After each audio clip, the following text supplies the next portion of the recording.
आम आदमी पार्टी में राघव चड्ढा और पार्टी हाईकमान के बीच बढ़ती दरार अब सार्वजनिक रूप से सामने आ गई है। गुरुवार को पार्टी ने राघव चड्ढा को राज्यसभा में अपना डिप्टी लीडर पद से हटा दिया है और उनकी जगह पंजाब से सांसद अशोक मित्तल को ये जिम्मेदारी सौंपी है। साथ ही पार्टी ने राज्यसभा सचिवालय को पत्र लिखकर कहा है कि राघव चड्ढा को पार्टी कोटे से बोलने का समय न दिया जाए, जिसके बाद राघव चड्ढा ने राज्यसभा में उपनेता पद से हटाए जाने के बाद अपना वीडियो जारी करके अपने काम और उठाए गए मुद्दों का जिक्र किया है। क्या कुछ बोले राघव चड्ढा, पहले ये सुनिए। मुझे जब जब पार्लियामेंट में बोलने का मौका मिलता है मैं जनता के मुद्दे उठाता हूँ और शायद ऐसे टॉपिक्स उठाता हूँ जिसे आम तौर पर संसद में नहीं उठाया जाता। लेकिन क्या जनता के मुद्दे उठाना, पब्लिक इश्यूज पे बात करना कोई अपराध है? क्या मैंने कोई गुनाह कर दिया, कोई गलती कर दी? Have I done something wrong? ये सवाल आज मैं इसलिए पूछ रहा हूं क्योंकि आम आदमी पार्टी ने राज्यसभा सेक्रेटेरिएट को ये कहा है कि राघव चड्ढा के पार्लियामेंट में बोलने पर रोक लगा दी जाए। जी हां, आम आदमी पार्टी ने पार्लियामेंट को ये सूचित किया है कि राघव चड्ढा को पार्लियामेंट में बोलने का मौका ना दिया जाए। अब भला कोई मेरे बोलने पर रोक क्यों लगाना चाहेगा? मैं तो जब बात करता हूं देश के आम आदमी की बात करता हूं।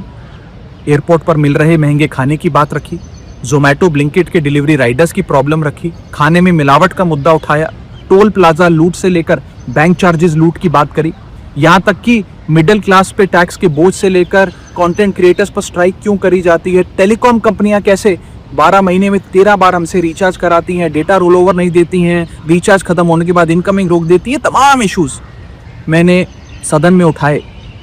और ये मुद्दे उठाने के बाद देश के आम आदमी का तो फायदा हुआ, लेकिन इससे आम आदमी पार्टी का क्या नुकसान हुआ? भला कोई मुझे बोलने से क्यों रोकना चाहेगा? कोई मेरी आवाज को क्यों बंद करना चाहेगा?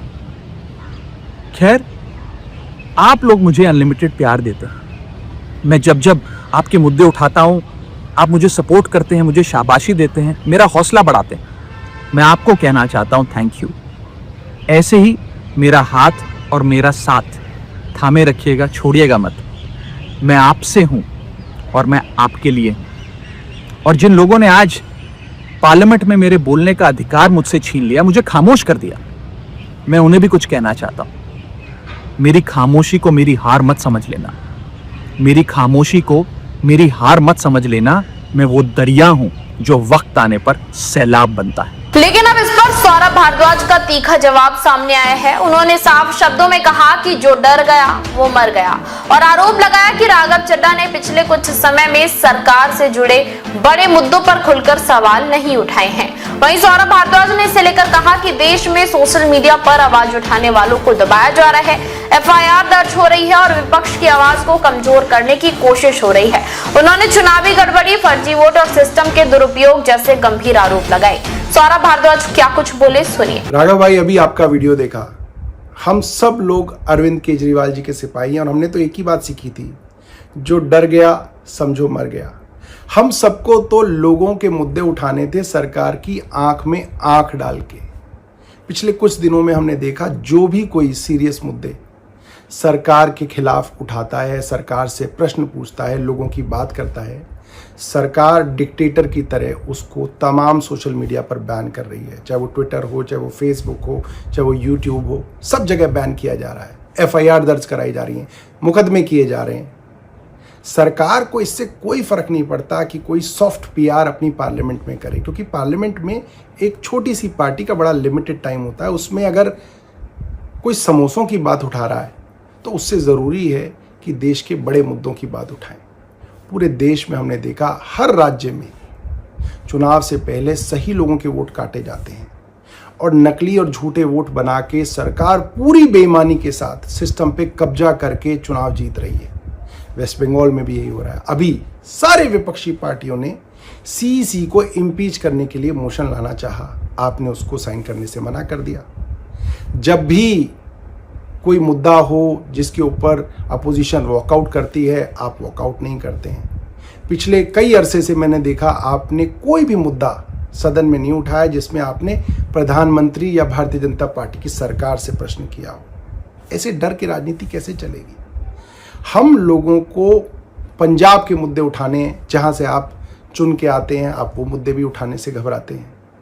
अभी गुजरात में पार्टी के करीब 160 कार्यकर्ताओं को झूठे मुकदमों के अंदर उनके ऊपर एफआईआर दर्ज की गई, कईयों को गिरफ्तार किया गया, आप उस पर भी चुप रहे। तमाम नेता हमारे जेल में थे। अरविंद केजरीवाल जी को बतौर चीफ मिनिस्टर सरकार ने एक झूठे मुकदमे में गिरफ्तार कर लिया। आप उस समय भी जो है देश में नहीं थे, आप कहीं जाके छिप गए।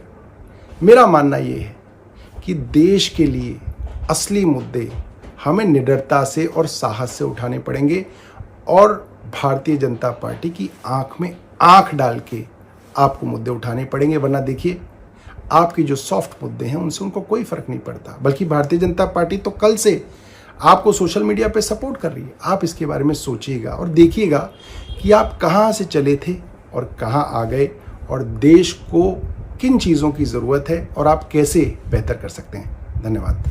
अब कई सवाल लोगों के जहन में है। क्या आम आदमी पार्टी के अंदर सब कुछ ठीक नहीं है?